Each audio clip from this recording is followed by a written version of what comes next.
Management board இந்த பிரச்சனையை அன்னைக்கு விவாதத்துக்கு எடுத்துட்டாங்க. எடுத்ததுக்கு அப்புறம் ஒவ்வொருத்தரையும் பேச விட்டாங்க. கர்நாடக உறுப்பினர் என்ன சொன்னாருன்னா, உச்ச நீதிமன்றம் இந்த திட்டத்திற்கு எந்த தடையும் பிறக்கவில்லை, ஆகையால் இந்த திட்டம் பற்றி விவாதித்து முடிவெடுத்து சென்ட்ரல் வார்டு கமிஷனுக்கு அனுப்பி வைக்கலாம் அவர் சொன்னார். இந்த சென்ட்ரல் வார்டு கமிஷன்லேயே ஒரு மெம்பர் அங்க இருக்கார், ஒன்றிய அரசினுடைய சார்பில் அவர் மெம்பரா இருக்கார். அவர் என்ன சொன்னாருன்னா, உச்ச நீதிமன்றத்திலிருந்து எந்த விதமான ஆணையும் நமக்கு இதுவரை கிடைக்கவில்லை, இங்கு திட்டத்தை ஆய்வு செய்ய இயலாது, ஆகையால் திட்ட அறிக்கையை டிபிடபிள்யூடிக்கு திருப்பி அனுப்பிவிடலாம். யாரு? கர்நாடகத்துக்காரர் எடுக்கலாம் சொன்னார். சென்ட்ரல் வார்டு கமிஷன் போன மெம்பர் சென்ட்ரல் வார்டு அவர் எடுக்கக்கூடாதுன்னு சொன்னார்.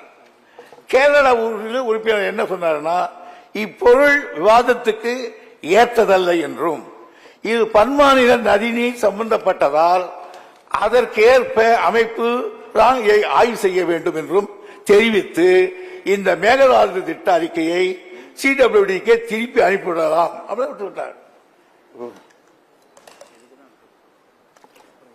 அவர் சொல்லிட்டார். ஆனாலும் இப்ப நாம சொல்லிட்டோம், பாண்டிச்சேரி அதே மாதிரி சொல்லிட்டாங்க, கேரளா சொல்லிட்டாங்க, மத்திய சர்க்கார் சார்பில் இருக்கிறவரும் அதே கருத்தை சொல்லிட்டார். ஆக ஒரே ஒருத்தர் கர்நாடகம் மட்டும்தான் அதை விவாதத்துக்கு எடுத்துக்கொள்ளலாம் என்று சொன்னார். இந்த கருத்துக்களை எல்லாம் கேட்ட ஆணையத்தின் தலைவர் பெரும்பாலான உறுப்பினர்களின் கருத்துப்படி மேகதாது திட்டத்தை சிடபிள்யூடிசிக்கே திருப்பி அனுப்பிடலாம், எடுத்துக்கூடாது அப்படின்னு சொல்லிட்டார். விவாதத்துக்கு எடுத்துக்கூடாது ஆணைய தலைவரே சொல்லிட்டார்.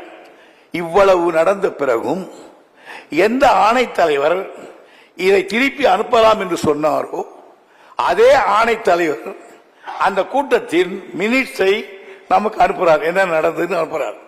அந்த மினிட்ஸ்ல என்ன எழுதுறாங்க, இங்கதான் தப்பு பண்றாங்க. அந்த மினிட்ஸில் மேகதாது திட்டத்தில் உள்ள பல்வேறு தொழில்நுட்பம் மற்றும் பொருளாதார அம்சங்களை பரிசீலித்து இந்த திட்டம் சாத்தியமா இல்லையா என்று முடிவெடுக்கவும் மற்றும் மேல் நடவடிக்கைக்காகவும் சிடபிள்யூசிக்கு அனுப்ப உள்ளதாக குறிப்பிட்டார். இவர் மட்டும் ஏத்துக்கிட்டு அனுப்பலான்னு எல்லாரும் சொன்னதுக்கு அப்புறம் மினிட்ஸ் அங்க எடுத்த முடிவு வேற, மினிட்ஸ்ல வந்த முடிவு வேற. இந்த மினிட்ஸ் வந்த உடனே நாம் உடனே அதை எதிர்த்து அவர்களுக்கு உடனே தந்தி கொடுத்துட்டோம், சேர்மேனுக்கு லெட்டர் இட்டோம், நாம் அதை பற்றி நடவடிக்கை எடுத்துக்கிட்டு இருக்கோம், கோர்ட்டுக்கும் போறோம். ஆக இது மட்டும் இல்லாம மற்ற நாம ஜல்சக்தி அமைச்சகம், பாரஸ்ட் டிபார்ட்மெண்ட், சிடபிள்யூடி சேர்மன் ஆகியோருக்கு நம்முடைய செக்ரட்டரி கடிதம் எழுதியிருக்கிறார்.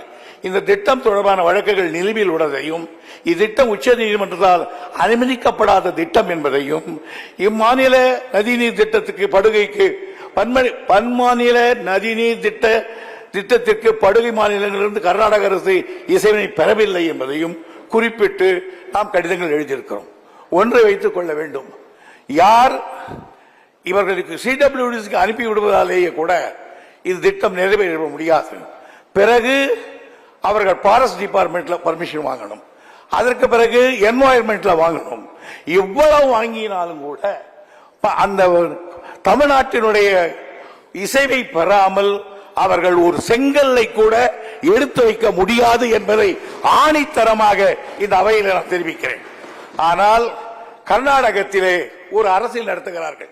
அது பிஜேபி இருந்த காலத்திலும் இதேதான் சொன்னார்கள், காங்கிரஸ் இருந்த காலத்திலும் இதேதான் சொல்கிறார்கள். எப்பொழுது வந்திருக்கிற கட்சிக்கு யார் வந்தாலும் அவர்களுக்கு எடுத்த உடனே இது செல்வதுதான். எனக்கு சத்யசிவராமையா அவர்கள் எனக்கு மிக வேண்டியவர் தான். அவர் முதல்ல தேவகவுடோடு இருந்தார், அப்பவே அவரோடு சேர்ந்துகிட்டு இந்த மேகதாதுக்கு பேசினவர் தான். ஆகையினால் அந்த உள்துறை அமைச்சராக இருக்கக்கூடிய சிவகுமார் அவருடைய தொகுதி இது, அவர் என்ன வேகமா பேசுறார். எனவே ஒன்றை நான் தெளிவாக சொல்லுகிறேன், ஏதோ அவர்கள் பணம் ஒதுக்கிறேன் சொன்னதாலோ அல்லது கட்டிய தீர்வோம் என்று வசனம் பேசுவதாலோ மேகதாதை கட்டிவிட முடியாது. காரணம், நம்முடைய இசைவு இல்லாமல் அதை எடுக்க முடியாது. அதை யாரும் தமிழ்நாட்டில் பிறந்த எவனும் அதற்கு ஒரு இசைவை தர மாட்டான், எந்த கட்சியாக இருந்தாலும். எனவே அஞ்சே தேவையில்லை. நம்முடைய அம்மையார் அவர்கள் சொன்னார்கள், உங்களுக்கு அலைன்ஸ் இருக்க பேசக்கூடாது. பேசக்கூடாதுன்றதுதான் திட்டம். காரணம், பேசி பேசி பேசி நாங்க அழுத்து போய் தான் நாங்க இந்த ட்ரிபுனலையே நாங்க கொண்டு வந்தோம். இப்போ ஒண்ணும் வேணாம், இந்த மார்க்கண்டேய தகராறு நாங்க போட்டோம், சுப்ரீம் கோர்ட் சொன்னா எதுக்கு பேசுறீங்க, நீங்க ஒரு ட்ரிபுனல் போட்டுங்கன்னா உடனே அது கெடுக்கிறதுக்கு போய் மறுபடியும் ஒரு பெட்டிஷன் போட்டுருக்காங்க. இல்ல நாங்க புதுசா வந்திருக்கோம், அவங்க புதுசா வந்திருக்காங்க, நாங்க பேசிக்கணும் தான் மறுபடியும் போட்டுருக்காங்க. அதை எடுத்துக்கிட்டு இருக்கோம். எனவே மாண்புமிகு எதிர்க்கட்சி தலைவர் அவர்கள் கவலைப்பட தேவையில்லை. நாங்கள் உங்களுக்கு எவ்வளவு இதில் அக்கறையும் ஆர்வமும் வேகம் இருக்கிறதோ அதே வேகம், அதே அக்கறை, அதே உணர்வு எங்களுக்கு உண்டு. செய்திகளை உடனுக்குடனும் துல்லியமாகவும் தெரிந்து கொள்ள சப்ஸ்கிரைப் பண்ணுங்க.